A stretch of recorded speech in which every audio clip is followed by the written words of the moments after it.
Hey, hello. Sorry for being late, for starting late. How is, well, I hope the stream is working. Today, right, we're gonna be reading quite a few more poems, and we'll be moving to the next genre. So we'll be finishing the 5 character ancient verse, and then we'll be moving to these folk song style verse. So it should be quite interesting. I think but they feel kind of the same. So I'm not really sure about the difference. We'll see.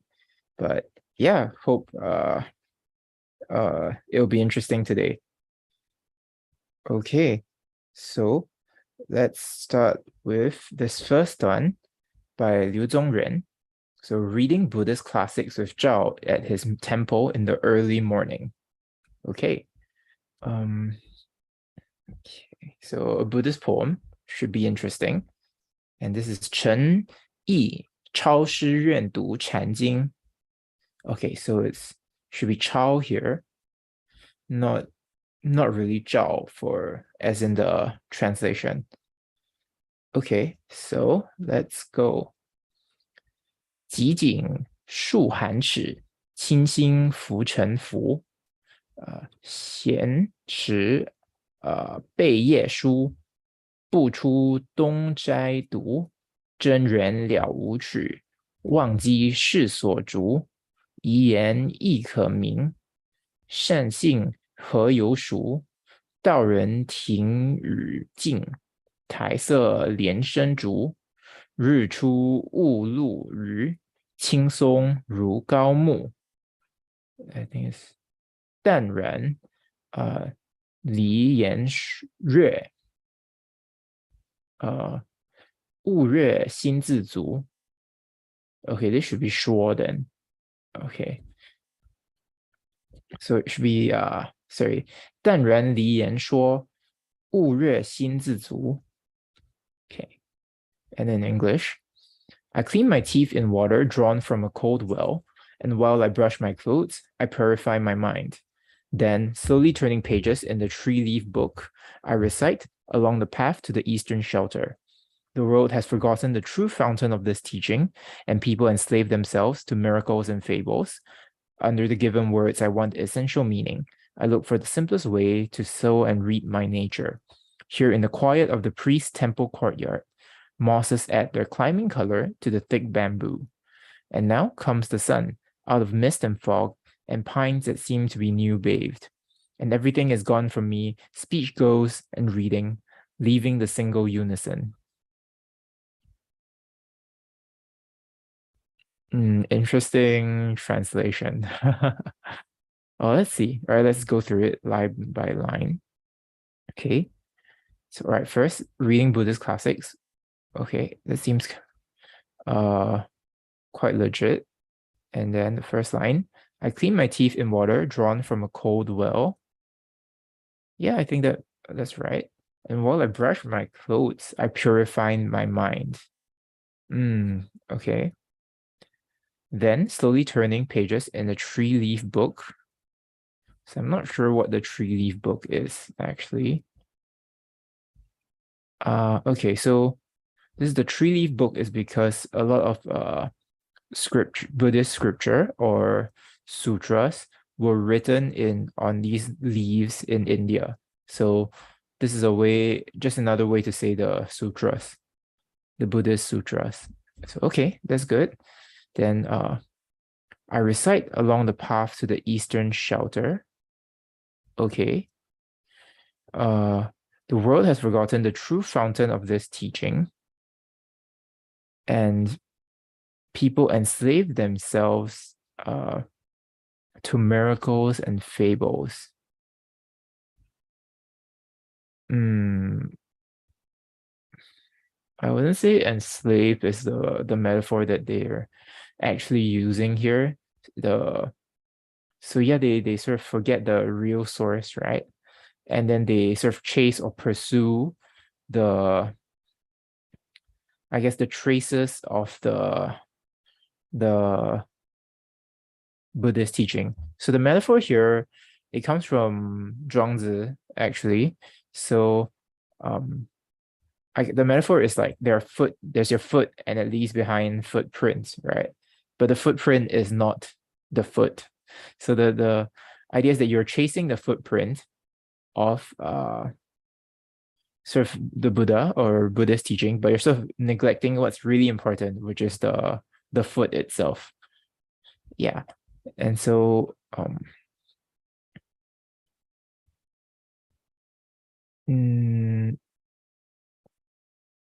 yeah, I don't think so. This is not a very accurate, very faithful translation, but I can see why he said it like this.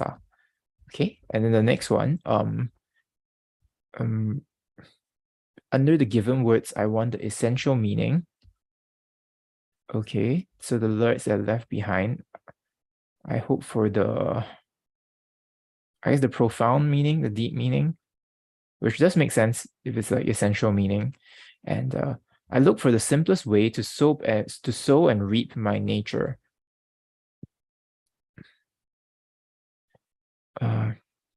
Here is the quiet of the priest's temple courtyard. Okay. Mosses add their climbing color to the thick bamboo. Okay. Now comes the sun out of mist and fog, and pines that seem to be new bathed. And everything is gone for me. Speech goes and reading. Sure. I think, yeah, then the last one, leaving the single unison. So I think this last line is it's more accurate to say, I guess the joy of comprehension or taking joy in understanding or comprehension, then the heart is content by itself. So yeah, I think I guess I just resist this idea of leaving the single unison because it seems to imply some sort of metaphysical oneness, which I'm not sure is which could be appropriate, but is not really in the poem. So yeah, I think I would sort of disagree with this line, but everything else, so disagree with this line and also the parts about miracles and fables, but everything else is pretty good. Yeah. Let's see how they interpret the last line actually. Someone else. Yeah. So yeah, the another interpretation is that yeah, you just feel joy when you understand or comprehend Buddhist teaching. So I mean, that's different from saying you are one with Buddhist teaching, right? So yeah, just I feel like it's a distinction worth making. Okay. And then now let's actually look at what the poem is saying. So the first, I think the image of cleaning is a very common one in terms of Buddhist like Buddhist self-cultivation. So there's this idea that your mind is like a mirror and you're just removing like to achieve enlightenment, you just need to remove the dust from the mirror. So it's an idea that like we all have the nature of the Buddha. We have Buddha nature and just need to remove the defilements that obstruct this like inherently perfect nature. Okay. Then next, right? So then okay, so he's reading and then walking, and he's like, wow, the world is forgotten what it really means and sort of obsessing over the like its footprints. So I'm kind of trying to figure out if this is a Chan poem or because it does say Chan in the title, so Zen, right? But I'm not super sure if the Chan here it just means like a Buddhist generally. Well, anyway, so it is making a distinction between most people's practice and what Buddhism really is, what he thinks it really is. So this could even be like sort of endorsing a certain interpretation of Buddhism, a certain school of Buddhism, and saying like everything else sucks, right? So let's see. And then next we have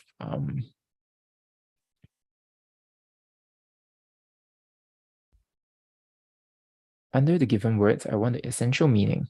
I look for the simplest way to sow and reap my nature. Okay, I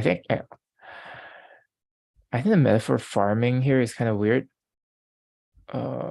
Because like I said, Buddha nature is inherent, so you already have it. So you don't need to, it's not like you're growing something, you're not like you're making something. You're not adding things, you're removing things. That's sort of the idea. So um so I guess here it'll be ripening, maturing. So I guess it that's I can that or I guess that's why he translated as a farming metaphor. Well, I think it would be better to think of it as like maturation. Oh yeah. So slightly different from sowing and reaping, because that's like you're really making something out of nothing, right? You're sowing the seeds and then you're collecting the seeds. And it's almost destructive, the reaping. Anyway, I think the metaphor is quite different. Yeah. Okay. And then next, the quiet. And as for the meaning is, I guess he's saying, he's expressing his earnest desire to achieve enlightenment, which is good. So he's trying to do that, like even despite all the sort of BS, like cluttering up his cultivation, right? They're like, oh, people are like teaching the wrong things, and then I need to cut through all this nonsense and get to what it really is about. Okay, so then we have so here in the quiet of the priest's temple courtyard, mosses add their climbing color to the thick bamboo. And now comes the sun out of mist and fog, and pines that seem to be new bathed.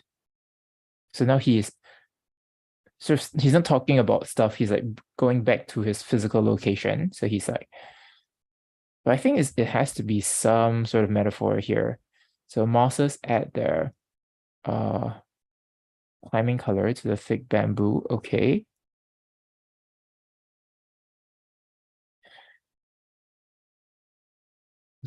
What does this have to? Okay, let's finish the last part first. So everything is gone from me. Speech goes and reading, leaving the single unison.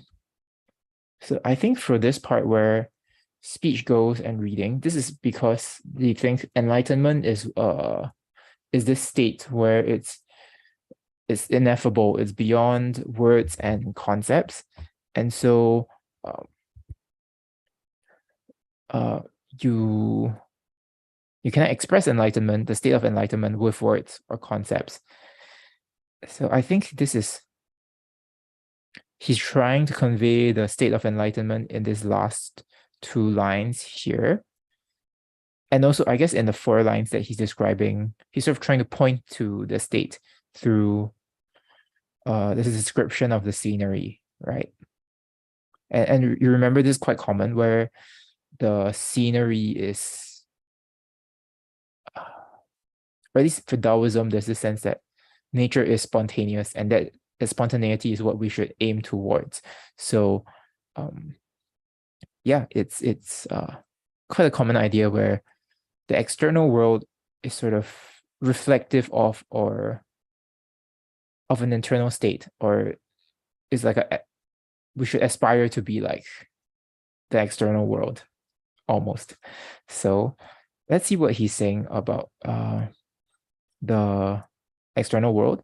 So mosses add their climbing color to the thick bamboo. Okay, mosses. Oh, here is like the moss color joins the deep bamboo. Okay, so joining, not so much adding.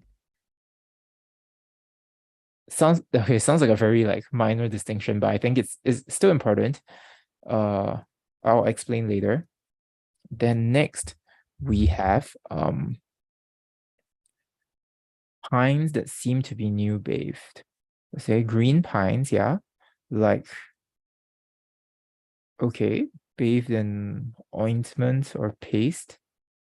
Sure. Okay, that's kind of weird.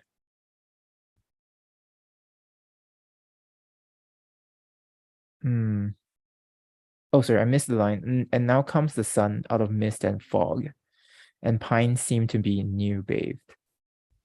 Okay, so these three lines, right? So, okay, I guess being in the courtyard is not super, super profound, but there is these two characters. I'm not sure how to make. This is 语境, right? So universe or room, calm.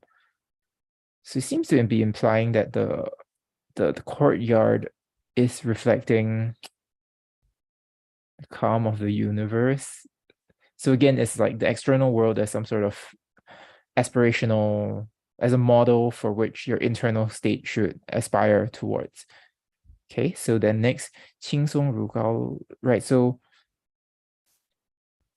I think what he's trying to say is,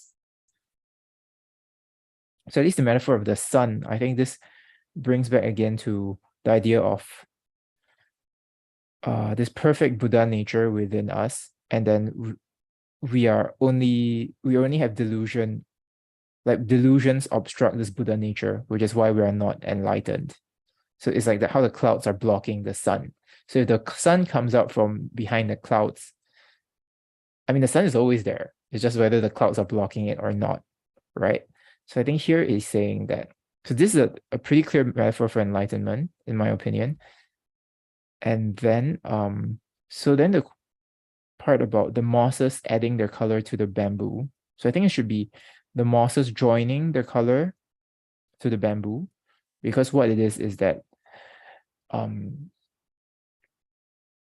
I think here maybe there's some evidence to say that it's about the unity of all things. I know previously I said like maybe we might not want to commit to saying that the world is a unity, which is why I sort of objected to this last line. But now that I read it again, that could be what it's saying. And it is I mean, it is one reading, one understanding of Buddhism. Yeah. But regardless, I think regardless of whether you think the world is one thing or not, they do agree that there's no meaningful distinction between things because things don't have inherent identity. So, or I guess it's this idea where we are all connected. You could put it like that. We are all connected. Yeah. So, I do think this is a pretty interesting way to do it. So again, I guess to summarize, first he's really talking about him trying to cultivate his mind, trying to learn the meaning of enlightenment, and then at the last 6 lines, he's trying to describe the state of enlightenment. And yeah, I think it's pretty well done. Quite, yeah. Yeah, so pretty inspiring the way he depicts it, where so first he emphasizes, I guess, the calm of the courtyard and then how things are all connected, and in that the sort of obstructions are removed, and then things seem to be, I guess when I say pines seem to be new bathed, I guess it's like the same things, they now appear to you different, which could be the idea where, because the world hasn't changed, what has changed is you. So it's like the pine hasn't changed, but when a different light is cast on it, like when the sun comes out, right? Then it seems to be like completely different. And then this last part is how yeah, it's just words. You don't need words, and you just are in that state of enlightenment, and you are, and it's really good. It feels good. Yeah. So okay, I think I spent too much time explaining the Buddhism thing, but the Buddhism parts, but I hope it does help you to understand, because if not, it's really weird, right? Like you're like, well, it could be, I guess, even without the understanding of Buddhism, it's just like, it seems like he's just having an epiphany, or like a really wonderful experience in the courtyard, like, or in nature. So I guess the courtyard is not really nature in nature. It's like, it's a courtyard, right? It's like in someone's house. It's in the temple. So I think this poem is more meaningful if you really understand the Buddhist references behind it. Okay, yeah, I'm pretty sure. I feel like the unpacking here is more about the Buddhist references. So, yeah, why don't we just go on to the uh famous critics' comments? Oh gosh, I hope I'm not on mute. Okay, thank goodness I'm not. All right, so let's see. Uh, so first one.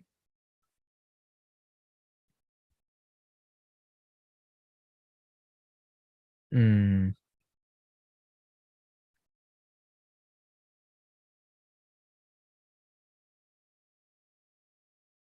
So they say it's really good, and this person likes the description of the scene in the 4 lines. So that's really where I sort of went more in depth, and I think it's really, yeah, very good lines. Interesting. So this person says it doesn't use very Buddhist language or very Zen language, but he's still able to enter the Zen. So it's really good. So yeah, I think that's true, right? He doesn't use a lot of terminology like a poem we read last week.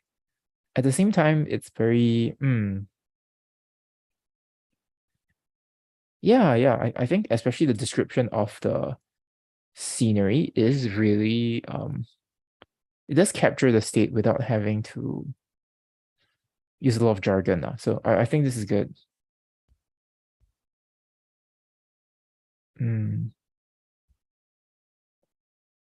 Okay.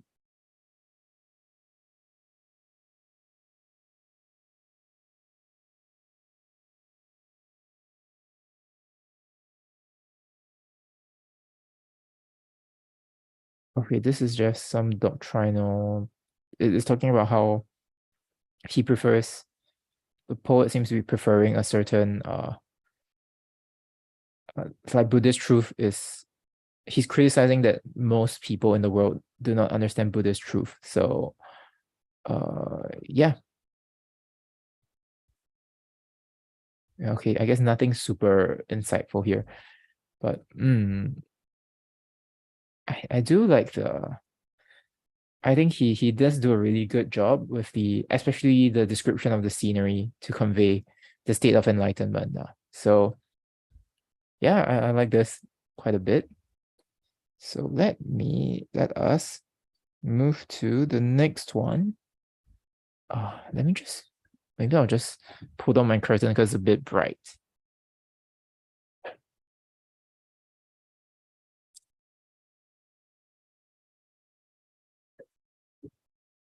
Okay, is it better? Maybe I should just move my, okay. Maybe I'll do this and then I'll pull it up again.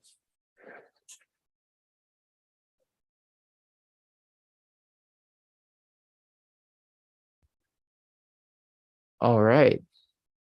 Well, I know nobody's here, but I guess just wondering to myself, maybe I should connect a better camera. I feel like the visual quality is pretty bad.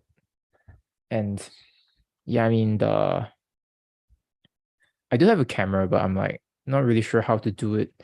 Use it for streaming, especially when you connect it to like, I need to share my screen as well. So maybe I'll try to figure it out since I have some time this week.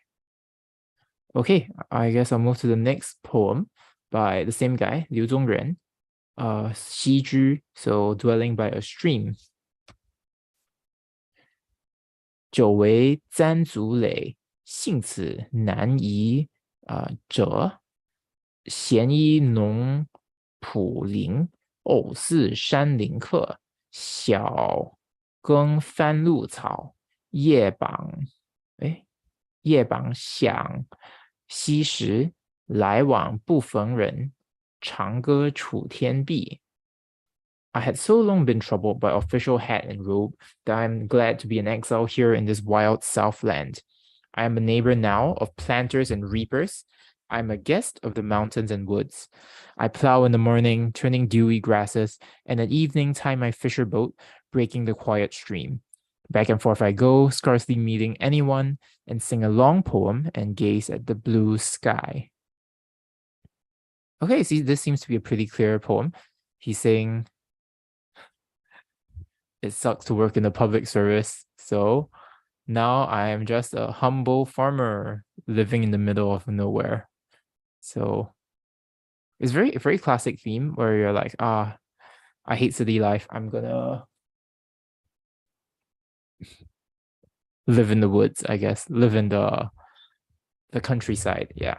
So okay, so he's a neighbor now of planters and reapers, guest of the mountains and woods. He plows in the mornings, and then he goes I don't know, fish in the evening. Doesn't meet anyone, and he sings a long poem and gazes at the blue sky. I feel like this last line is very feels like the emphasis is on this last line here.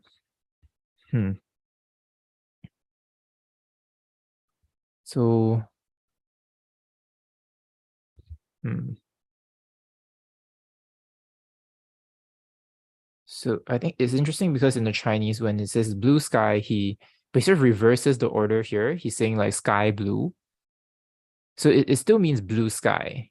So it's not like sky blue in English where you're like saying is the blue that is color the blue as blue like the sky. Here you're saying the sky is blue, but he sort of reverses the word order, and I think that really draws attention to it. I think all right. I guess if I had to say the effect, it would be more like it emphasizes that the sky, the blueness, I guess. Usually, if you say you gaze at the blue sky, the emphasis is on the sky. But if you flip it around, I think the emphasis here is on the blueness. And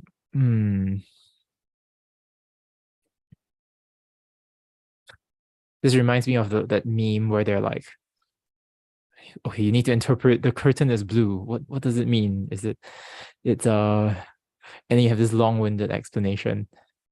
But I think the better way to do that is if you see like you have to look at the patterns within the text itself, right? Like blueness, like the fact that he draws attention to the blueness here, you need to look at how it relates to other things in this text. And I don't see any use of color here.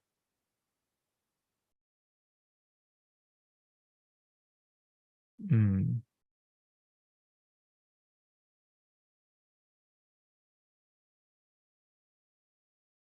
mean, the only other blue thing I can imagine is the stream itself, the stream that is also in the title. Yeah. So,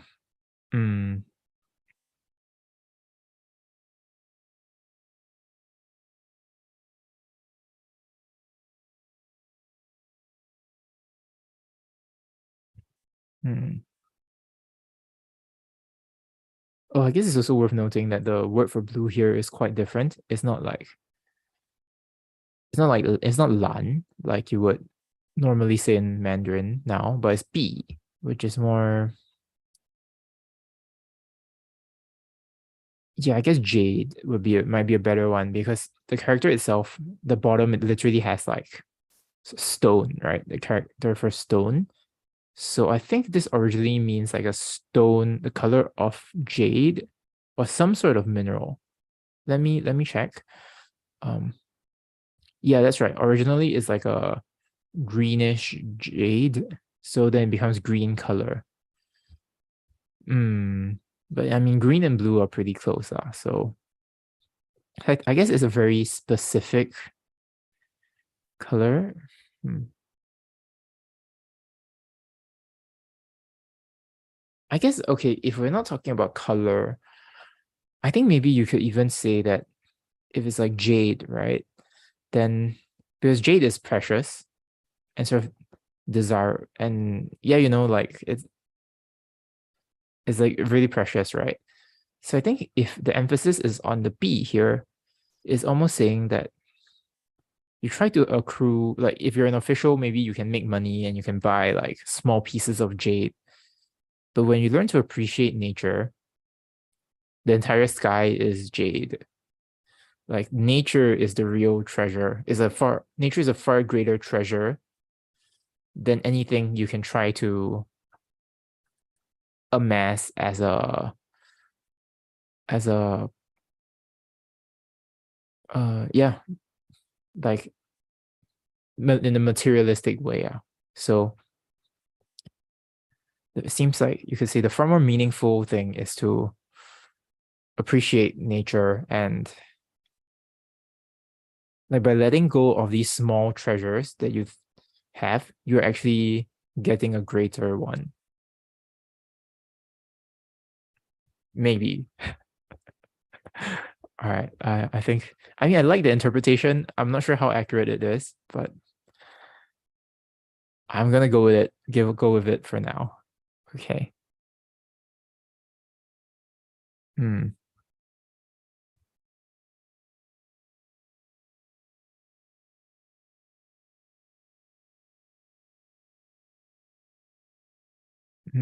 Okay. People seem to.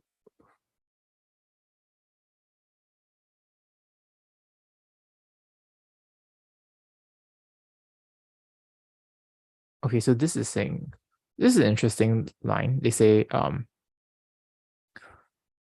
says, all right, the ancients say, uh, there's a painting in the poem and a uh poem in the painting.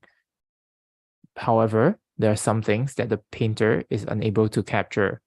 So, uh, and he says that this line, where is it? These two lines are reach that level where, okay, what is it? I plow in the morning, turning dewy grasses, and at evening time I fish a boat, breaking the quiet stream. So he thinks these two lines are really good. I wonder why.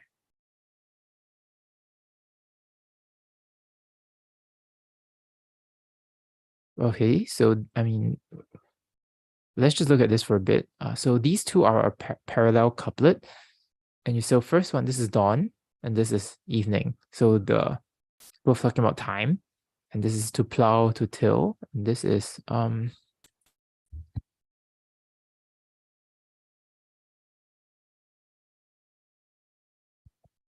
sorry. I think this is also a verb, to tying the fisher boat. I will check on that actually, but I believe both of them are verbs. Let me go to Zedic. So I think it's more of an obscure usage here, meaning, okay, to put up. Is it a verb? Oh, okay. The bang can literally just mean a boat as well. So, uh, I guess then maybe then this keng is not a but it is a verb though, right? But also maybe it's not that parallel. But okay, it could also be to like to row a boat. So okay, I think that makes more sense here. So in the morning he plows, at night he rows the boat, and this is another verb. He flips, yeah, he flips the, and this one is he makes a sound. Then here this is dew, and this is stream, and lastly grass and stone. So you see there, each of them should be quite, they're sort of in the same category of things, which is why it's a parallel couplet. And so you plow in the morning, turning dewy grasses, and at evening he ties his fisher boat, breaking the quiet stream. Okay, there, it does try to capture the parallelism here. Yeah.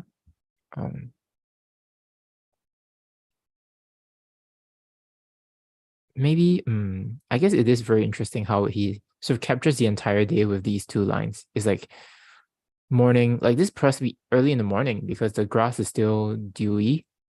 And then now you're like, so all of a sudden you're coming home from like your fishing.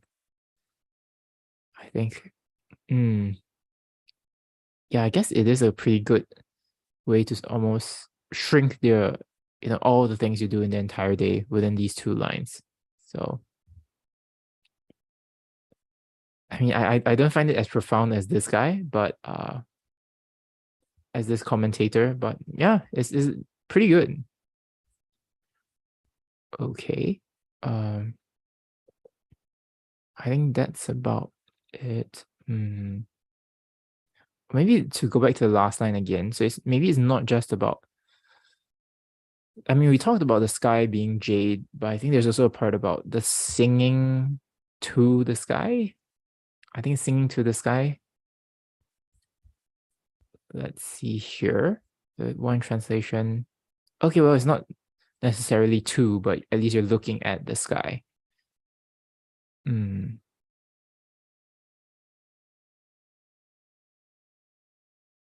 Right. This, I guess it is really interesting because even though poetry is a very key part of, I guess, high culture in Chinese, well, I mean, in most societies, right? Poetry is like fancy, but you have to remember, I mean, at least for the Chinese tradition, these, like the most famous collection of poems is actually this one, the Shi Jing, the Book of Odes, and these really originated as folk songs. So I think it's interesting that when he talks about singing, and this song, it could be, yeah, like a normal song or like a poem. I think it really does, I guess, show the continuity between his life as an official and his life as a, just as a farmer. Because I mean, he also could sing the song and look at the sky as an official, right? Like if you're an official, maybe it's hard to go farm and fish every day, but you could always just read poems and look at the sky every day. So this doesn't feel like it's especially, like it's not unique to being a farmer, but it seems like it's only as a farmer that he can better enjoy this. So maybe the point here is also about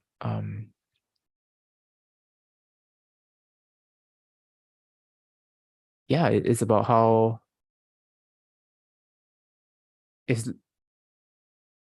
even the things that you do, that you still do, it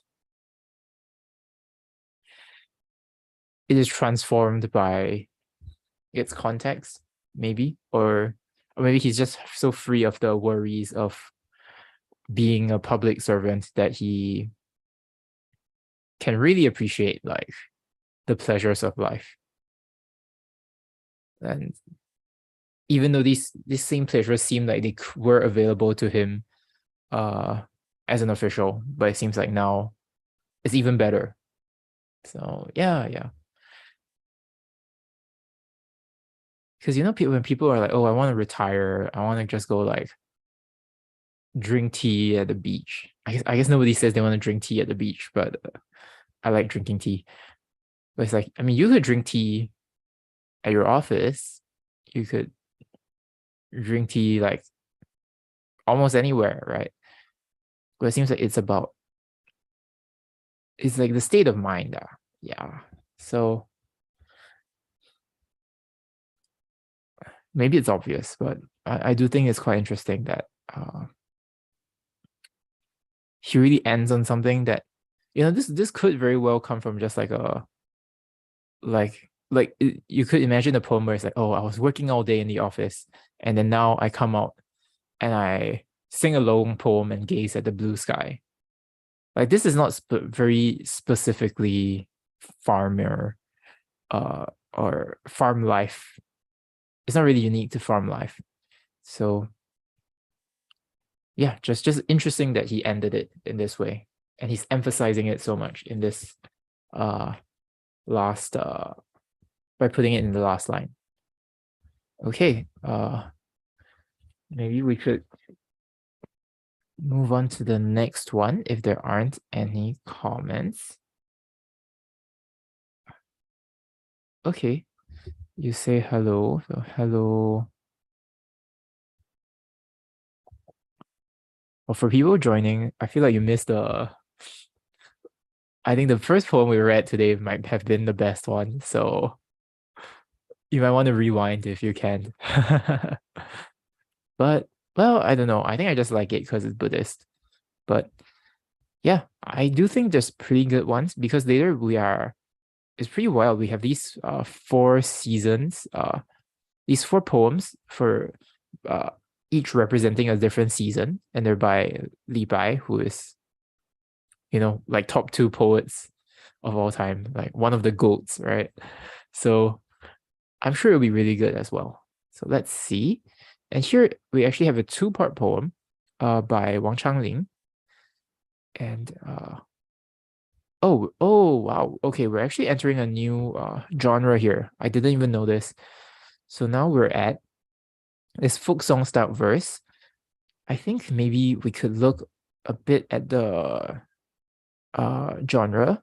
So this really comes from the Han Dynasty, so it's also called Han Yue Fu.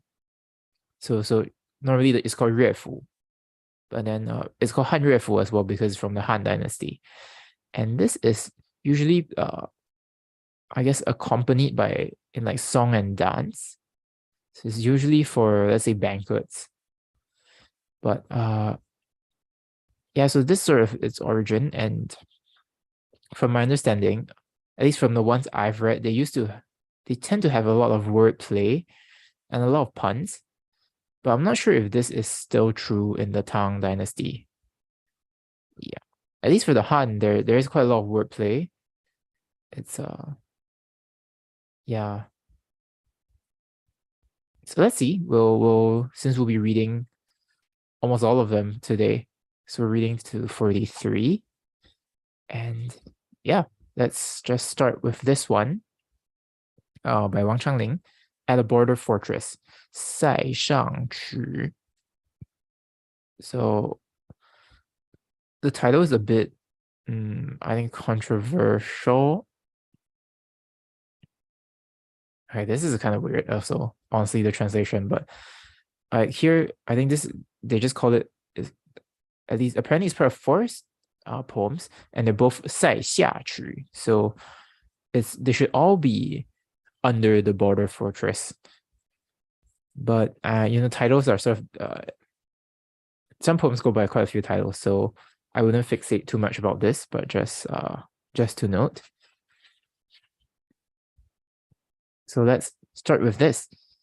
At the border fortress, 蝉鸣空桑林，8月萧关道，出塞复入塞，处处黄芦草。从来忧病客，皆向沙场老。莫学游侠儿，金夸子留好，又作 Oh, no. Wait, what? 5, 6. Okay, so this one should be a footnote then. So it is also written as 共成沙. Yeah, sorry. So this confused me because it's the same line length, but it doesn't make sense because it's usually it's in like couplets. So I was very thrown off by a extra line here. But yeah, this is just a footnote. Okay. Okay, let's see what he's saying. The footnote here. Oh. Oh wow, there's another variant. So he's actually in this 6th line, 街巷沙长老. So sometimes it's written as 街巷共成沙, and here is 街no sorry, no 街共成沙老, or here is 街共沙尘老. What does that mean? Well, let's look at the English first. Cicadas complain of thin mulberry trees in the 8th month chill at the frontier pass.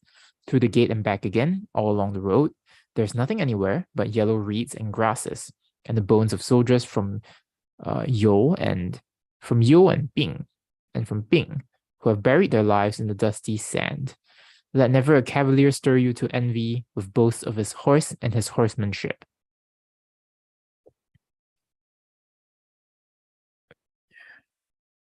I think this translation is actually using the 共成沙 version. So let's go line by line first. All right. Cicadas complain of thin mulberry trees. I don't know if it's complain. It's just like, I mean, it's just chirping, right? It's just making a sound. And then, okay, in the 8th month, chill at the frontier gate. Through the gate and back, all along the road, there's nothing anywhere but yellow reeds and grasses, and the bones of soldiers from Yo and Bing. I think here, for this version, it's saying that they have grown old in the sand, whereas the other version is like they're straight up like buried. They straight up are the dust and the sand because, or they're buried in the dust and the sand. Yeah.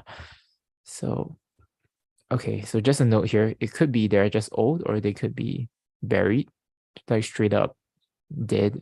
Yeah. Okay. And then let never a cavalier stir you to envy, who boasts of his horse and his horsemanship. So I think this is trying to say like, kind of sucks to be a soldier. Yeah, I agree. I don't think we should romanticize it too much.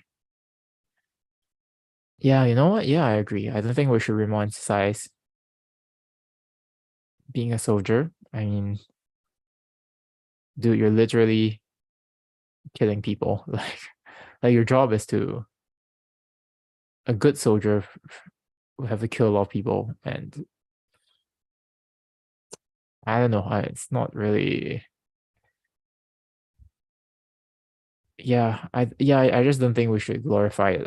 It's not something like, oh, every boy should be like a GI Joe. That's kind of, well, that's beside the point. Let's look at this next part first, the second part, and then we'll look at them together. So then this other one, 塞下池 under a border fortress. So 饮马渡秋水，水寒风似刀，平沙日未没。暗暗见林桃，昔日长城战，闲言意气高。皇城足筋骨，白骨乱蓬蒿。乱蓬蒿。So drink, my horse, while we cross the autumn water. The stream is cold and the wind like a sword.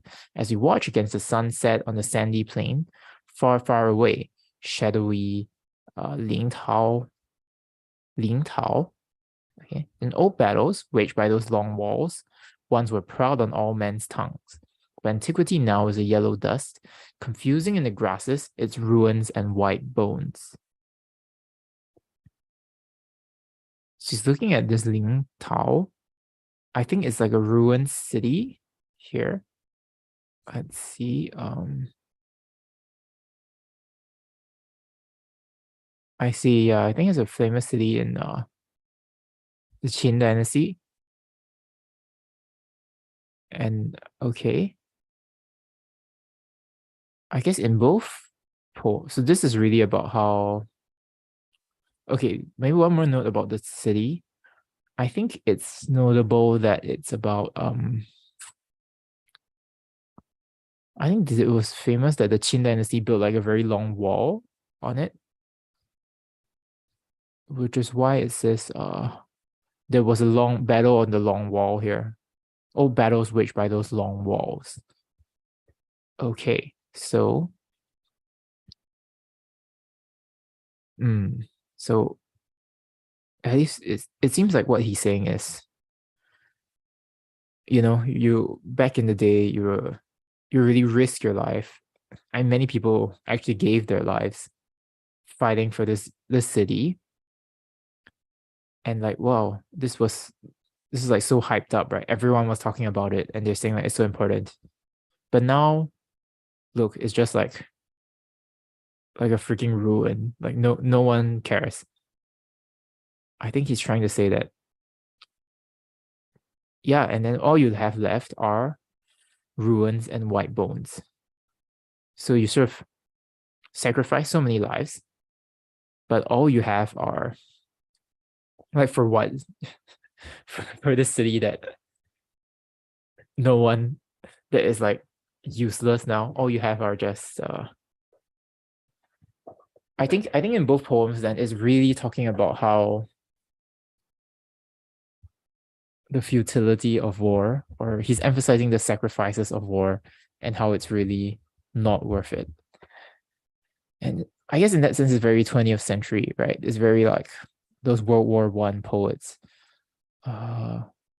What's the like what Duque et decorum est, or Wilfred Owen? Is that their name? Yeah, but it's really I guess this is an anti-war poem. No, I don't think we've actually read anything that's so outright that's outright saying war is pointless. Like war is just suffering. Because even previous ones, they're sort of like, even when they emphasize the difficulty, they sort of still say like, we're defending our country. But this is like what are you defending? You're not defending anything that's worth defending, because he says, not that you're coming back. There's just yellow reeds and grasses. And people, and then here you're just losing your life for some ruins. Like, what's the point? So, very very interesting perspective. I I don't think I would have expected that from someone of his time. Yeah, because if it's like World War One, it's like I think it's like the invention of like guns, like modern weaponry that really make it like it's a very inhumane kind of fighting, because you're just like shooting, you're just like shelling each other from far away, and you're really just like fodder. So I think that was really the catalyst for that sentiment in World War One. But here, even though we don't have that, he's really just saying he just thinks all war is useless, or at least the one defending the border here is kind of useless. That's what he thinks, and that's surprising to me. Yeah. Oh, okay. There aren't even any famous comments here.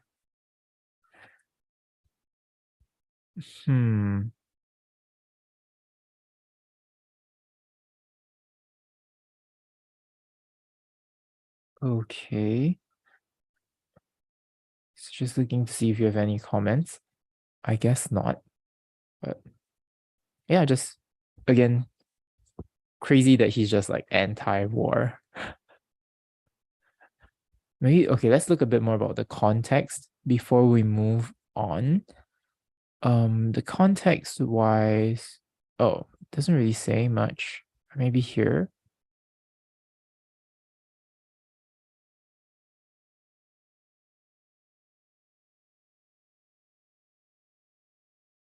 I see. So they say maybe it's not outright anti-war, but it's because there are some people that are just way too enthusiastic.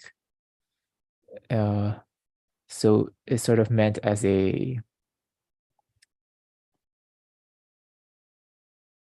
I guess, just to dampen their enthusiasm. So this interpretation says it's not just like war is bad, but it's like don't glorify it so much. It's not yeah, you need to chill out. Like it's more of a necessary evil than maybe that could be a more temperate reading of what he's trying to say. So maybe he's saying like it's still maybe it's necessary, but I'm gonna emphasize that it sucks. To put it mildly, war sucks. Yeah, war is hell, right? Uh yeah, okay. I think that sort of makes more sense to me. And yeah, okay. Don't have any more comments. If any of you have any thoughts, please feel free to share it. And yeah, okay. If there aren't anything, I'll move on to this next one. We're gonna move through these 乐府 poems really quickly, by the way, because there's only like 10. So we're gonna be reading most of them today. Okay. And then for this next one, let's go on to the moon at the fortified pass, or 关山月. Let me get a drink first.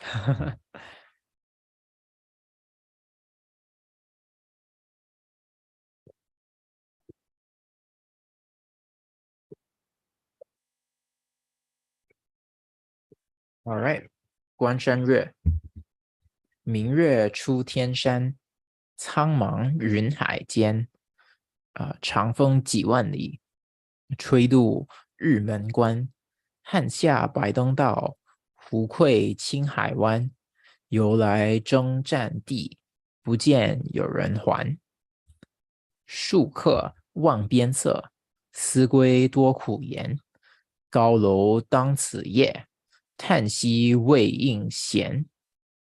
The bright moon lifts from the mountain of heaven in an infinite haze of cloud and sea, and the wind that has come 1,000 miles beats at the Jade Pass battlements. China marches its men down by Baidong Road, while Tartar troops peer across blue waters of the bay. And since not one battle famous in history sent all its fighters back around, the soldiers sent all its fighters back again. The soldiers turn round, looking toward the border, and think of home with wistful eyes, and of those tonight in the upper chambers, who toss and sigh and cannot rest. Wow, Li Bai is really built different. Like, wow. Oh, this gave me chills. Wow, he's really I think the way is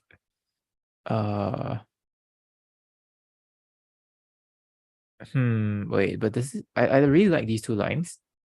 Not one battle famous in history sent all its fighters back again. Like, I mean, it's obvious, but also I think framing it in terms of necessary, right? Like, basically it's saying if you have to fight a meaningful battle, some of you have to die. Like, for what you do to be meaningful, is a guarantee that some of you will die, which is,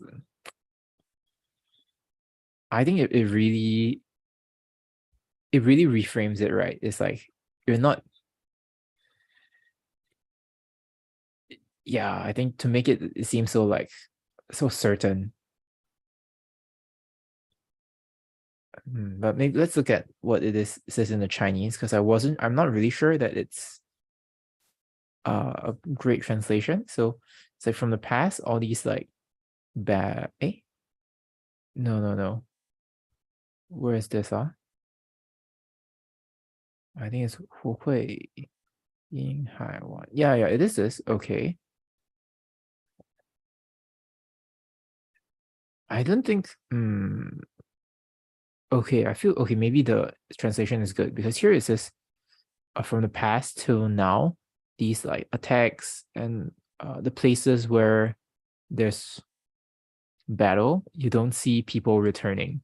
But that's not possible because people do return, right? So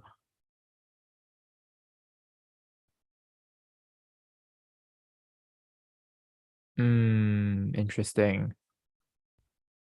I think okay, so this other translation says, okay, this place is a historical site of battle, and so there are very few warriors who can return alive. So it doesn't okay, I guess then the translator, I like the translation, but it's not what's actually being said. Yeah.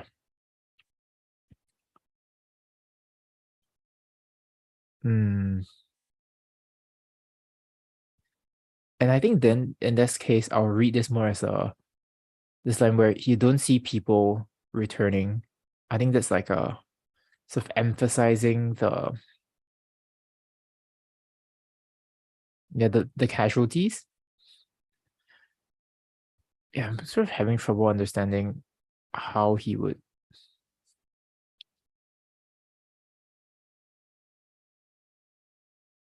Yeah, I guess he is just saying like no one returns. Is a metaphor for saying very few people return. But he's just exaggerating it now. Okay.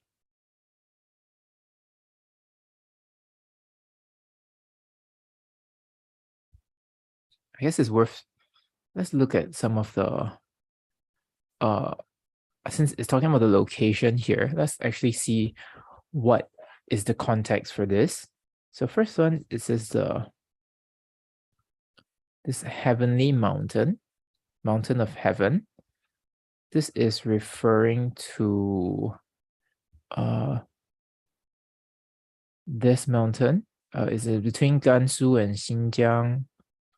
I don't know how to say the first word actually. Is it Xiu? Or well, it's loading. Yes, it's between Gansu and Xinjiang, and yeah, it's just also called Mountain of Heaven. So, location-wise, it is at the border of, I guess, historical China. Oh, you have a comment which says, sounds like it's speaking of a very large battle by Jose. And yeah, I think so. And it's not just a battle, right? This is also a historical battle site, right? Don't think that page is loading. But so this is at Guan here. So this is like a very why don't I search on Google? But I think this is a pretty famous place. Right, this Jade Pass. Wow. So it's the name of the pass of the Great Wall, located west of Dunhuang in the Gansu province. And this is where Silk Road passed. And okay, so since this is really at the border, I think this is like just a lot of battles were fought here. Let's look at other sources. Well, so here is the Han Dynasty, Guan. And yeah, almost all of a lot of poems when they describe like border,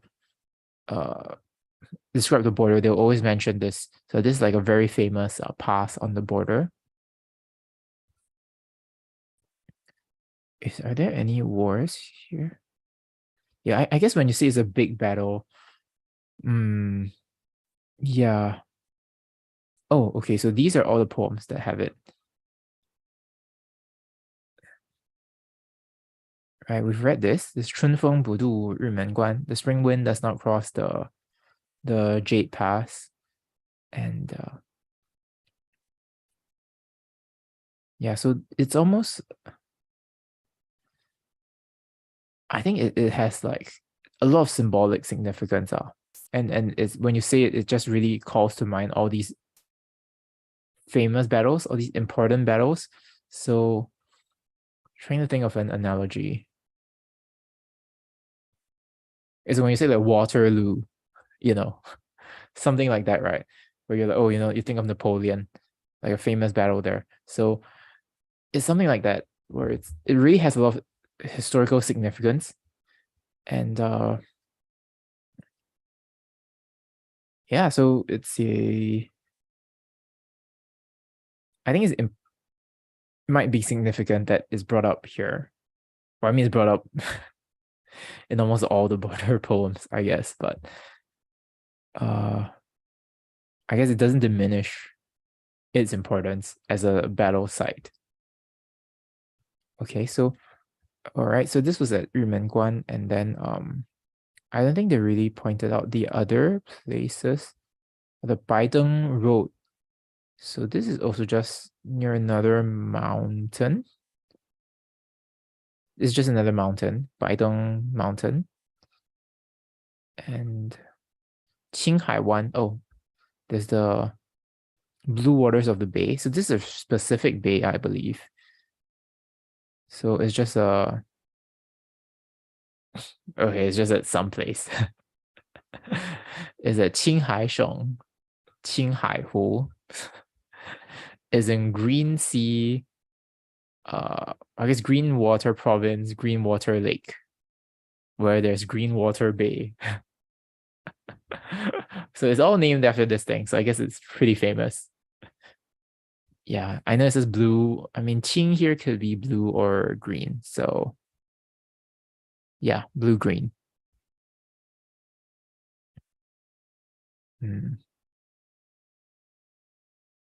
Right. So now, since we talked about the importance of Guan, right, the Jade Pass, so that's why I think that's why it makes sense when he's talking about famous battles in history, because this is such a famous place.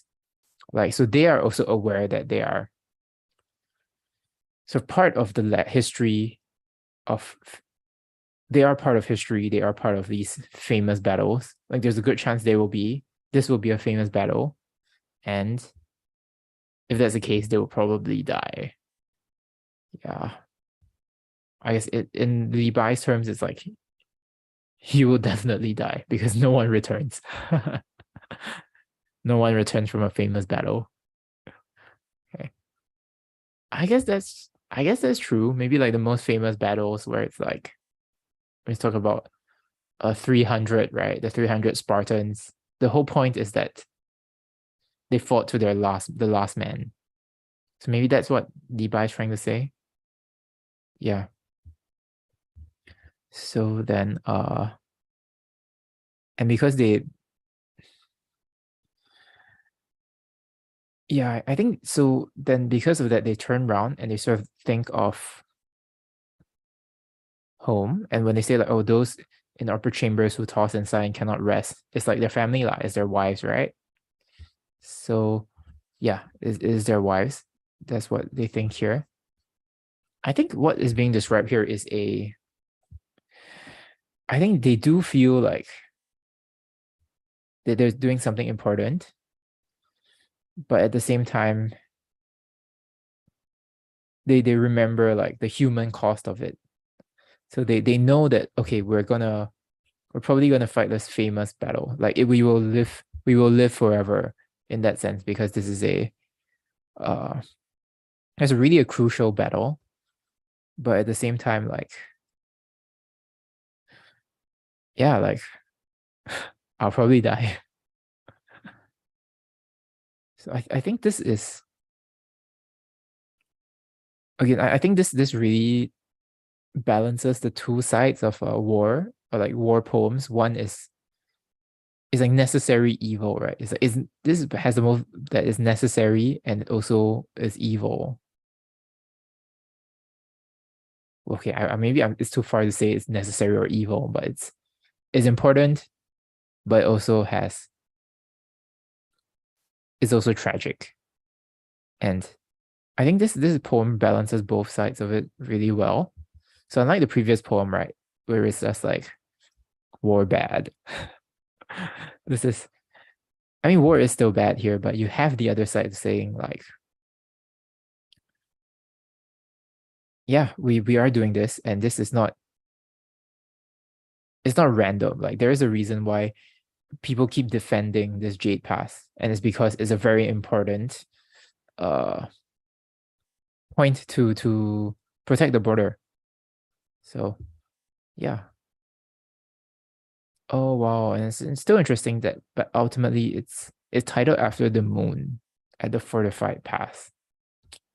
This guy loves the moon, Li Bai, right? So I think maybe one way to talk about the importance of the moon is that not only does the same moon shine on the warriors, the soldiers, and their wives, it's also the same moon that shined on all the other warriors who fought before at the pass. So maybe it's a stretch, but I think you could say the moon itself, it does show how, again, it's linked to the two sides of war, where it's important, but also tragic. Maybe let's look at, do they have any famous critics, what they say for this one?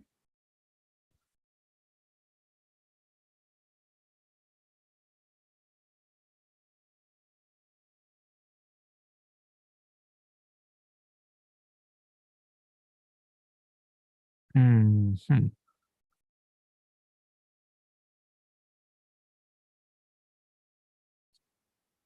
So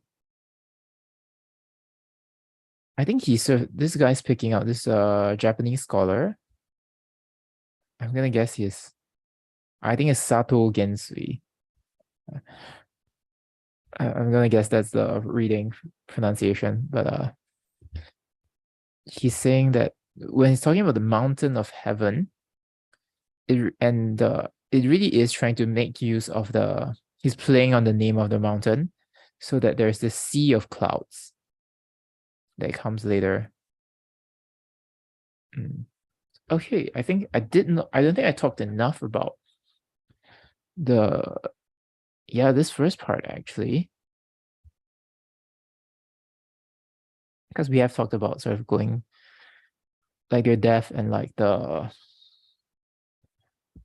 missing their families, but oh wow.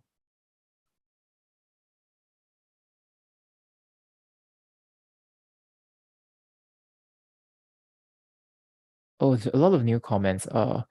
Sorry, I just saw. Let me try to read out. I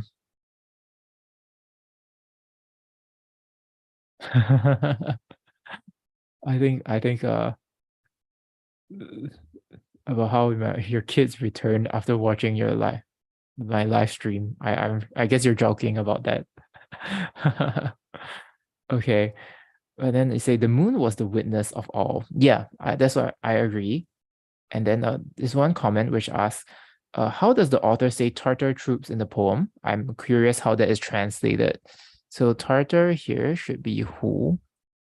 Also, is Tartar a derogatory term? If it is, I'm sorry. I didn't know. Okay, so this one is who. So yeah, I know this is the gloss is a bit weird, but yeah, the who is the name of I guess is the name how you would describe them. Let's find it here. Hu yeah, Hu Gui Qinghai Wan. So Hu, so it is another way to say this Tu Bo. I think then this is what they're referring to when they say the Tartars. Tu Bo, let me just search it on Google. Okay. Let's translate this to English. Okay, how do you do that? Here.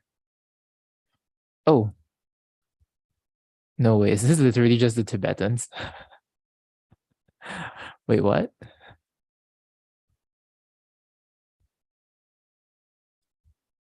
Wait, Tibetans aren't Tartars, are they?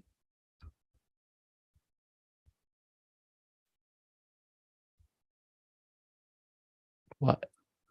I guess it makes sense that they're fighting the Tibetans, right?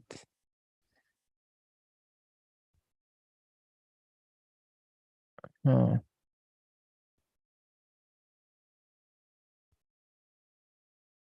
wow. I mean, they were fighting Central Asian forces, but I never made the connection that they were fighting the Tibetans. Hmm. Well, yeah, but here, at least in this page, it does say that it specifies that the who here. So usually this just means like I usually, because I'm not really sure, but usually I just understand it as some Central Asian force, Central Asian people. But this page specifies it as like the Tibetans. Yeah. Okay, that's weird. I didn't expect that actually.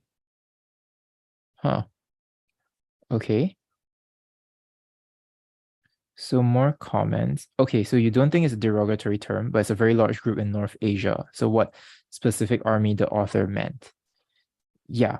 So yeah, I think this here is the Tibetans, apparently. Hmm. And Jose says, oh, you were thinking maybe from Mongolia. Yeah, that's what I thought too. Or but I guess the Mongols they really got. I mean, that's quite later on, right? Tang Song. I mean, because the Mongols from the Yuan dynasty, I guess it's after the Song, right? So there should still be a few hundred years away. Because I don't think the Mongols were very organized till later on in history. This is still about uh when was this written? Maybe 500? Okay, 700s. So yeah, I think yeah, it could have been the Mongolians then, the Mongols. Interesting. But yeah, apparently it's the Tibetans. Yeah, I really wasn't expecting that. Interesting. Okay. Yeah, good question. Thanks for that. It's really interesting. Okay, so they're fighting the Mongols, right? No, not the Mongols. The Tibetans. Okay. Hmm. Right. I guess maybe I'm kind of curious about this first part again. So yeah, like you said, it was the moon as the witness, right? To everything. And I was wondering, hmm, it also talks about the wind beats at the Jade Pass battlements. I guess, yeah, you could even say, I mean, maybe the wind, you could say the wind connects the wives and the soldiers. But I was also thinking maybe the wind connects the opponents and the soldiers. I mean, and the moon also connects them, right? So I wonder if this even adds the sense of tragedy where like you're all under the same moon, the same clouds and the same wind, but because of these artificial divisions, literally the Jade Pass dividing the boundaries, because of these divisions, then you have to fight and you have to die. So I mean, I don't think he's saying all these divisions are meaningless, but I think he might also be aware that you're dying for relatively small things. Like it's important, but is it really that important? Like is it like when you compare the scale of the infinite haze of cloud and sea and a wind that can come for 1,000 miles. Here's like several tens of thousands of li. So when you have that, mm, and I guess you could go down in history, yeah. So yeah, I guess I'm trying to figure out how what he thinks of the scale. Like in some sense it's small, but it also feels like it is big. In some sense, the scale of the battle seems very small in like the grand scheme of things, but at the same time, it's very big because it will probably go down in history. So, I guess in that sense, I do feel like I am reading this poem as one that has quite a lot of contradictions, in the sense that war is full of contradictions, or life is full of contradictions.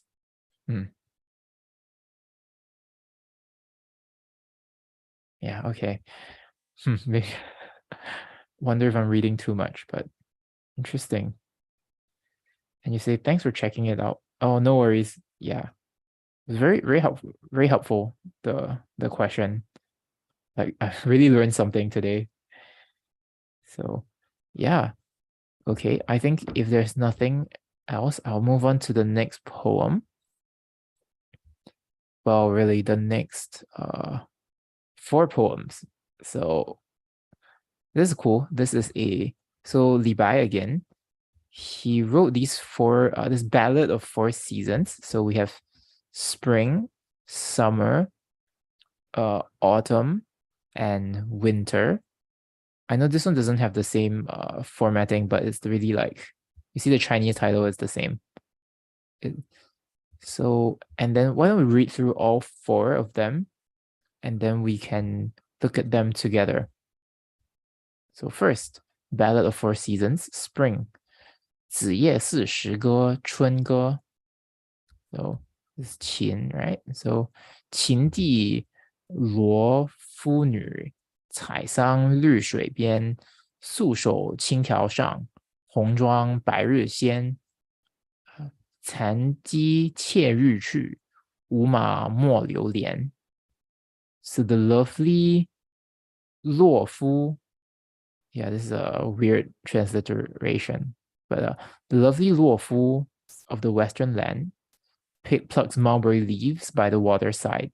Across the green bough stretches out her white hand. In golden sunshine, her rosy robe is dyed.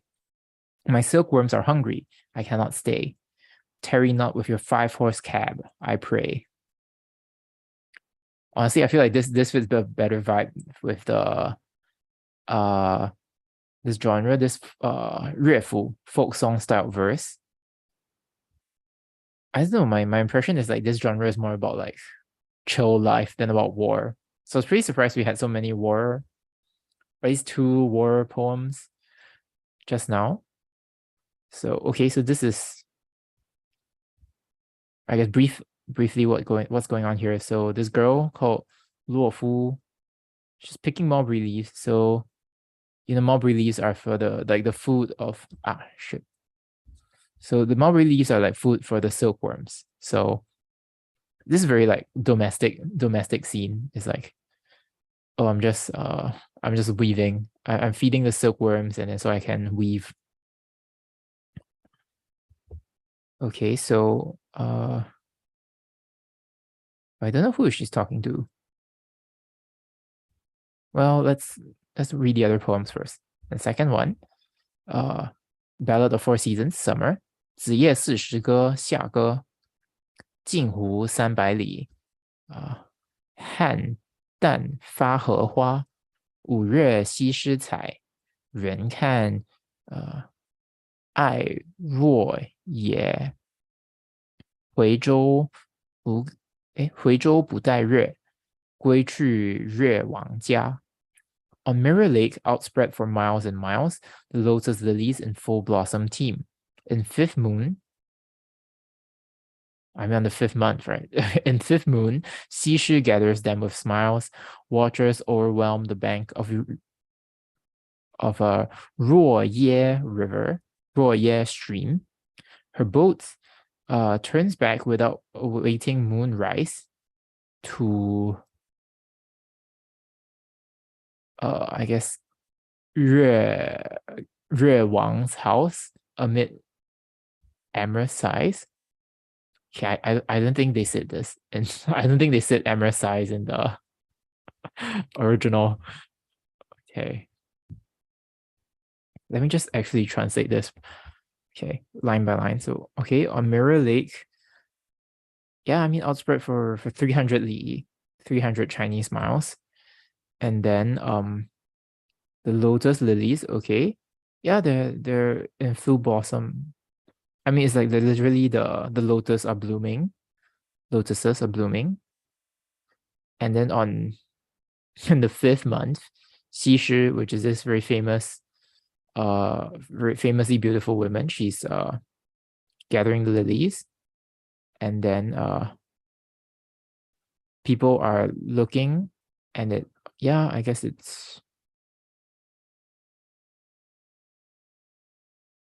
because there's so many of them, it causes Ruoye stream to be very crowded or cramped. And her boat turns back. Okay, she turns the boat around without awaiting the moon to come out. Yeah, and then she goes back to the home of the Yue King. Oh, this should be royal. I think this is a typo. It should be royal house. So nothing about amorous size here. I don't know where he got that from. Okay, so actually it's pretty accurate. It's just the last part really tripped me up. Okay, and then next one we have here. So this is, what's this form of this? Ballad of Four Seasons. This should be autumn. So 子夜四时歌，秋歌。长安一片月，万户捣衣声。秋风吹不尽，总是日关情。何日平湖鲁，良人罢远中。A slip of the moon hangs over the capital. 10,000 washing mallets are pounding, and the autumn wind is blowing my heart forever and ever toward the Jade Pass. Oh, when will the Tartar troops be conquered and my husband come back from the long campaign? Okay, we're back to the Jade Pass and the and the border. Okay, I guess it really is a theme in these Tang Dynasty folk songs. Okay, so yeah, it looks pretty straightforward. Let's go to the next one. 子夜四时歌，东歌, The Ballad of Four Seasons, Winter. 明朝易始发，一夜续征袍。素手绣真冷，哪堪把剪刀？裁缝寄远道，几日到临陶。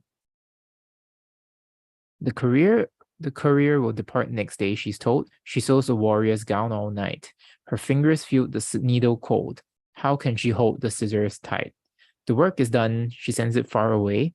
When will it reach the town where warriors stay?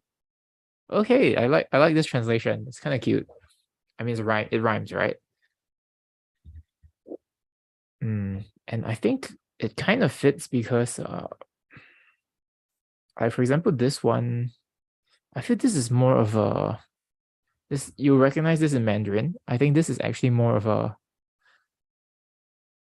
is a more vernacular, like it's more like normal speech. It's not very elevated language like in most of the other poems. So I think the style of this translation really does fit. Okay, we've been through the 4 poems so far. Let's start with the context for this, and then we'll look more in depth. All right, so first so these 4 poems, they're actually describing 4 different scenes, as you probably have noticed. So the first one is the spring. So it is is this a historical character? Okay, so this is Qing Luofu. Apparently she's famous. Apparently as a famously beautiful woman from the end of the Han Dynasty to the start of the Three Kingdoms period. That's her life. And so she's famous for just like tending to the silkworms. Yeah, I guess it's not every family would look after the silkworm. So this is a very specific person. Okay. So that's the first story. Second one is 西施, which we know about. It's another famously beautiful woman. She lived with the Yue Wang, King Yue, which is why so she's a royal concubine. I think she was if you remember the previous week, it was about how people tried to copy her. Like she was always sighing because she had the illness or something, and people kept trying to copy her. Yeah, I think it's her. Either that or Yang Guifei lah. But yeah, another famously beautiful woman.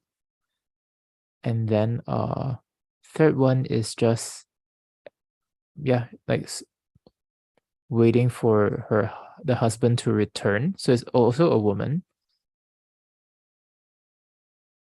And then the last one is also another woman, right? She's sort of sewing for the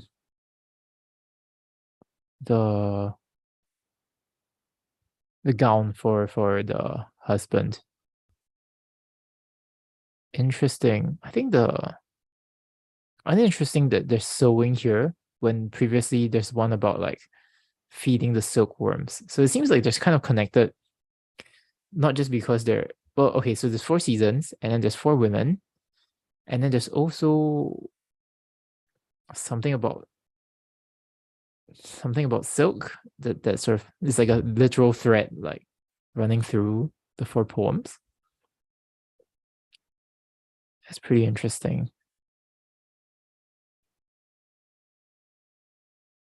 Okay. So just a note that the title 子夜歌 is actually, or the 子歌 here, 子夜. Okay, the rest, yeah, it should be 子夜歌. I think there's a typo in the first one, but 子夜歌 is the name of the melody to which this poem is sung. Okay.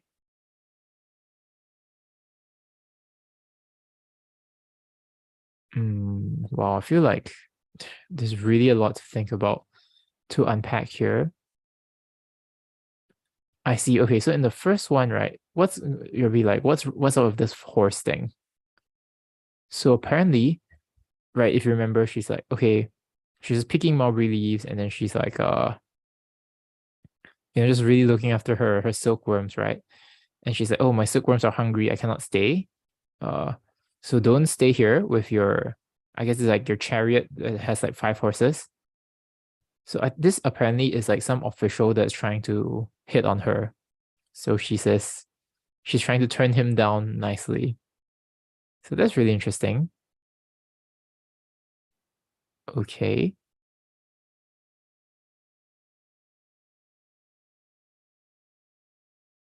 Oh, wow. The second one is, I didn't realize this. So apparently the second one about Xi what's going on is, wait, is this for real? So apparently they think the story here is that when she's picking lilies on the 5th month, and then because the whole crowd gathered to see her, and then it's because of that she sort of got noticed and she got chosen to become a concubine. So that's really interesting. So both of these are like, so that means all 4 are sort of about the relationship between a man and a woman. That's interesting, right? Okay, so here it's about I guess many men and the woman here. And then the next one, so this is not a historical anecdote anymore. So this is just, I guess, almost prototypical. It's like, yeah. So here is from the perspective of the wife of a soldier. the soldier fighting at the border, and she's in the capital, and then she's sort of missing the husband. It's interesting that the wind comes in here again. Do you remember the previous poem that we talked about, or the war poem here, where it's about the wind that has come 1,000 miles. So it seems like it's continuing from that because the same author as well. But anyway, the wind is blowing her heart toward the Jade Pass. That's really interesting. And she's just like, yeah, when will sort of, I guess, when will you conquer the Tartar troops and let her husband come back? So I think it's kind of a different vibe. The first one is like rejection, right? She's like, and the second one is like, I guess the start of a romance almost, because it's when she sort of get recognized by the man. The third one is like,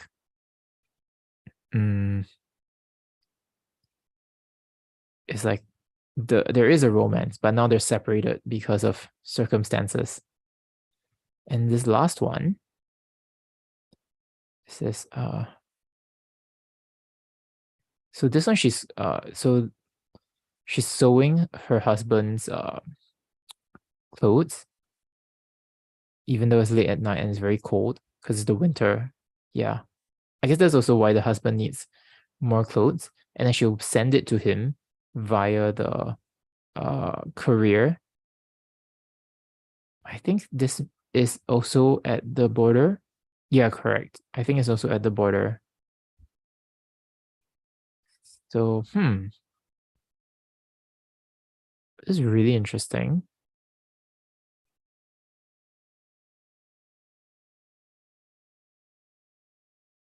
I'm not sure if there's a specific theme running through them. I think all of them are about the relationships between men and women, and then each of them are just in different seasons. So I think it's more like, I think the first seasons is more of a structure, like a loose structure.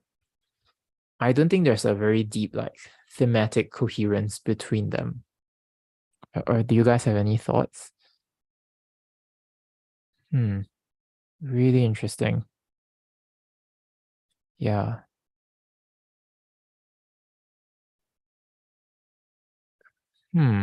Okay.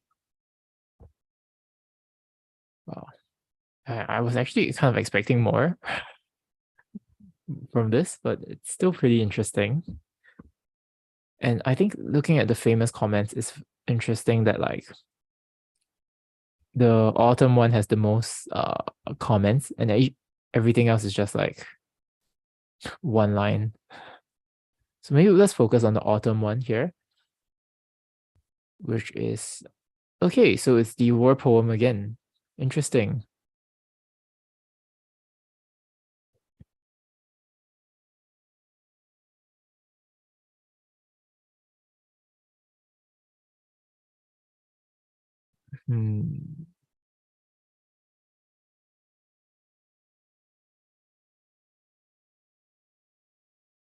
Wow. Okay. So people like this two lines. 秋风吹不尽，总是日关情。And the autumn wind is blowing my heart forever and ever toward the Jade Pass. So literally, it's like this autumn wind cannot finish blowing and does not stop blowing even. Okay, it is unable to finish blowing, and it is these Jade Pass emotions. Okay, it's a lot better in Chinese. But yeah, I do think it's wow. Sort of this idea that like, yeah, it is this idea like the wind is blowing your emotions to the Jade Pass, and it's almost like, I feel like it's almost connecting you. Fascinating. Those are good lines. Okay, they tend to like the first four lines.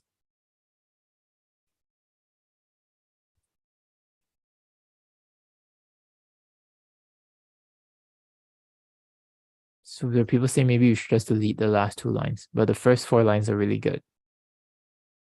Okay, so the slip of the moon hangs over the capital. Okay.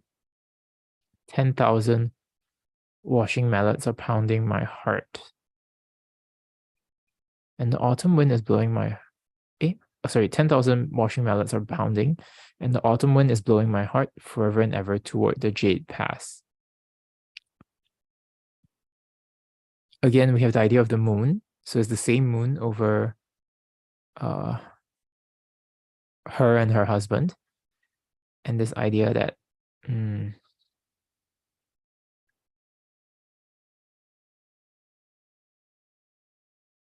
think it's interesting, this idea of the washing mallet pounding. Like, why? It feels very specific, but somehow it works well.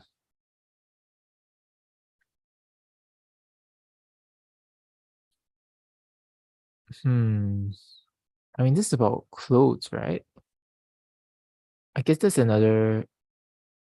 This links again to like sewing of the clothes in the later poem, and then the gathering of the silk in the previous one.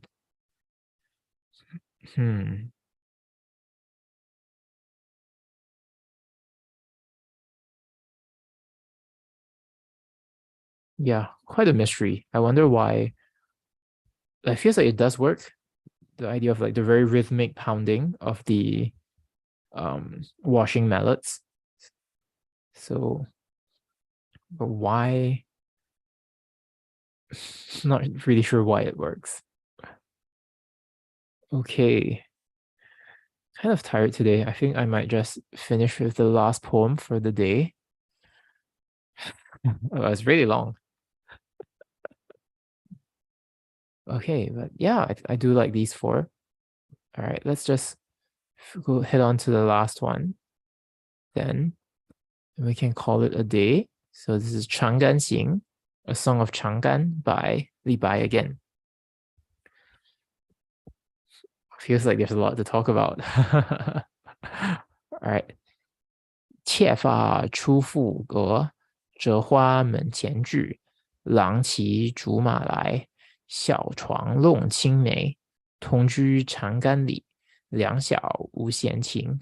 14为君妇，休言未尝开。低头向暗壁，千唤不一回。15十盏眉，愿同尘与灰。长存爆竹信，启上望夫台。16君远行，聚堂宴日堆。5月不可触，原名天下哀。门前时行机，一一生绿台。台深不能扫，落叶秋风早。8月蝴蝶来，双飞西园草。感此伤妾心，坐愁红颜老。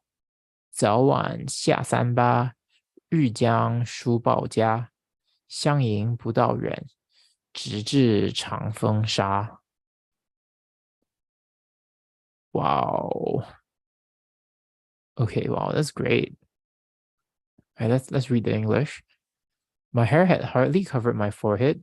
I was picking flowers, playing by my door, when you, my lover, on a bamboo horse, came trotting in circles and throwing green plums. We lived near together on a lane in Chang'an, both of us young and happy-hearted. At 14, I became your wife, so bashful that I dared not smile, and I lowered my head toward a dark corner and would not turn to your 1,000 calls. But at 15, I straightened my brows and laughed, learning that no dust could ever seal our love, that even unto death I would await you by my post, and would never lose heart in the tower of silent watching. Then, when I was 16, you left on a long journey through the gorges of Tang, Tang,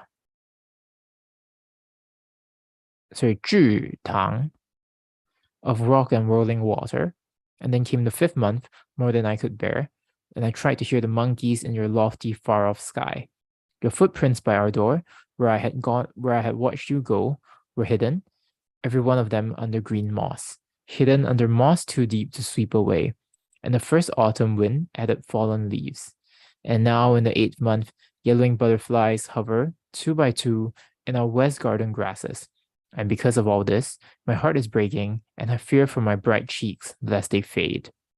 Oh, at last, when you return through the 3 Pa districts, send me a message home ahead, and I will come and meet you and will never mind the distance, all the way to Changfeng. Wow. Damn.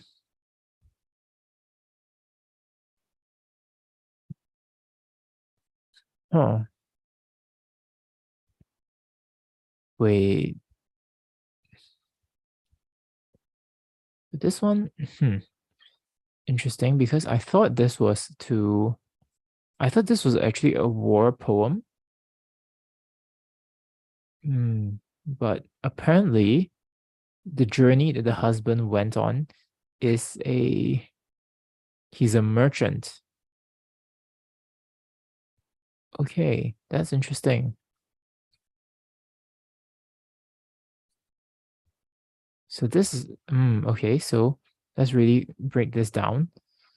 So my hair had hardly, well, I guess first maybe the age. I hope it's not weird that, I mean, they married at 14, but yeah, different social norms back then. So, and I think they are around the same age because I was picking flowers playing by my door when you, my lover, on a bamboo horse, came trotting in circles and throwing green plums. So these are, I think it means they're both kids back at that time.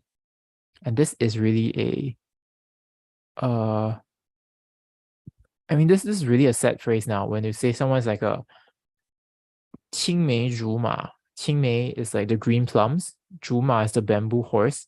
It just means it's like childhood friends, but they're also like men and like one guy and one girl. So it's kind of like childhood friends, but also kind of like a couple. So a couple that knew each other from childhood. That's the idea. So yeah, it's a really famous phrase nowadays.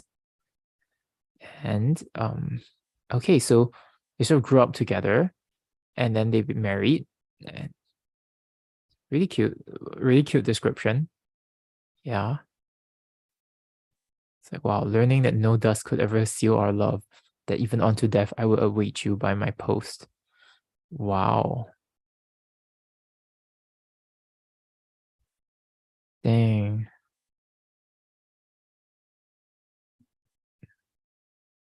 Okay, so but when she was 16, I guess he was about that age too. And he left on a long journey through the gorges of Tang. I think that means he went on a like a I mean he went on a trip, right? Like to get goods to trade. And I think this required it was on a boat. And it took so like 5 months later. So it's like she waited for 5 months and it's like, oh wow, she misses him so much. And she's trying to imagine where he is. And his footprints, well, the footprints were hidden under green moss. And in 8 months, it's like butterflies, they are sort of in pairs, right? There's 2 by 2. And I think that's why she's sort of remembering, like, whereas she's alone, right? And she fears for her bright cheeks lest they fade. I think maybe it's about age, but also I guess it is about age, yeah. She's worried that her red cheeks will become old, like by the time he returns. And yeah, I think it's really sweet when she says, "Oh, when you come back, let me know, and then I will come meet you." Wow.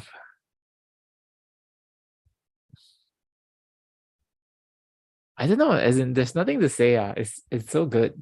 I mean, it's just a cute story that I think this is really the first time we had a story about the wife of a merchant, because previously separation was due to like war or yeah, mostly like for soldiers, right? So I'm pretty surprised that this was actually a merchant here. Hmm,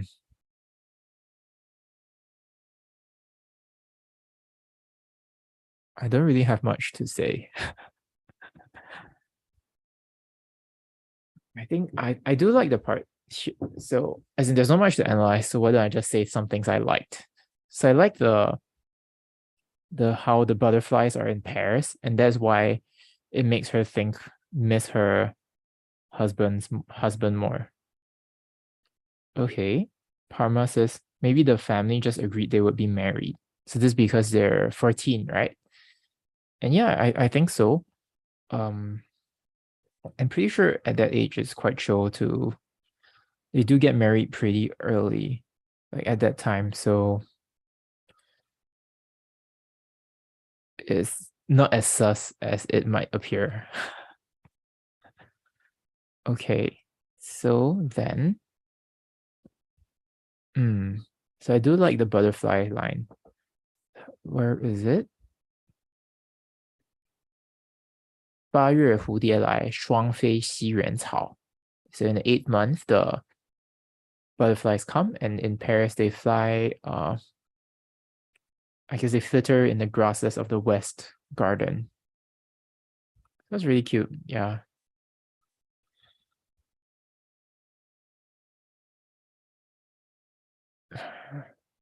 Yeah. I guess, yeah, and I think the use of the moss, the footprints having moss, like having moss grow on the footprints, I think is a really good way to indicate the passage of time. And it's almost symbolic. It's almost like, I think footprints again, if you remember like we said, the footprints is a pretty big symbol, pretty important symbol, whereas like the footprints is not as good as the foot, right? Like you don't, in the very first poem we said like the footprints are like incomparable to the foot, like, and they might even like, there's like a distortion of the foot almost. So essentially this is like saying, at least here is like, oh, all I have are your footprints, and even these are like getting covered up. But even though your footprints are being covered up, you are still I still think of you so much, and you are still so important to me. So I think there's a nice contrast here where the footprints are being covered up, but I think her love is not. So really good image here. Wow.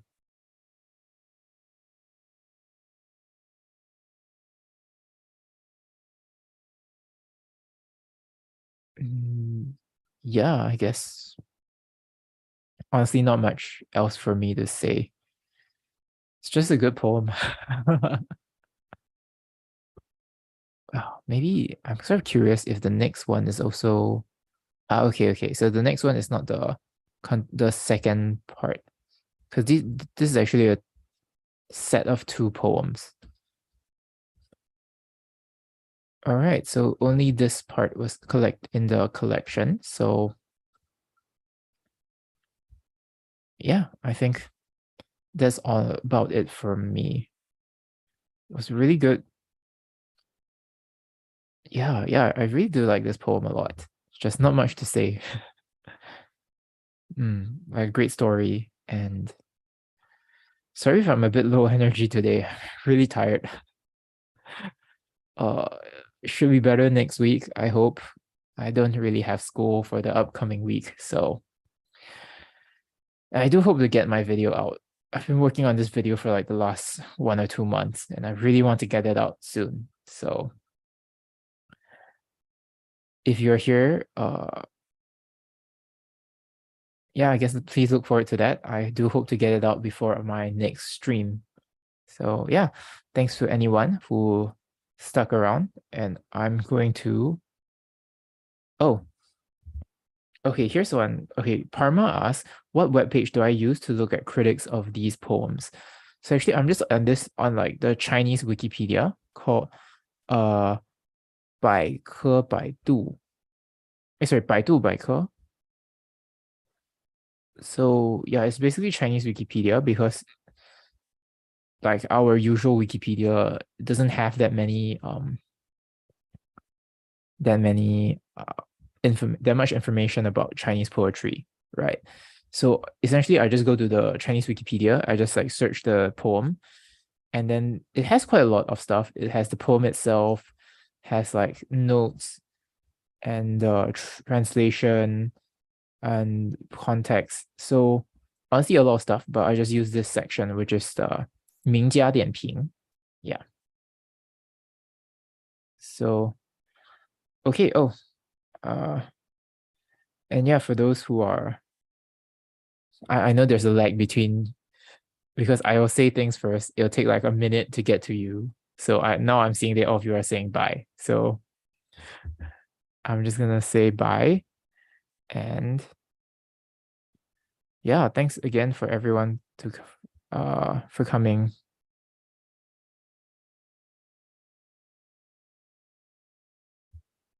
And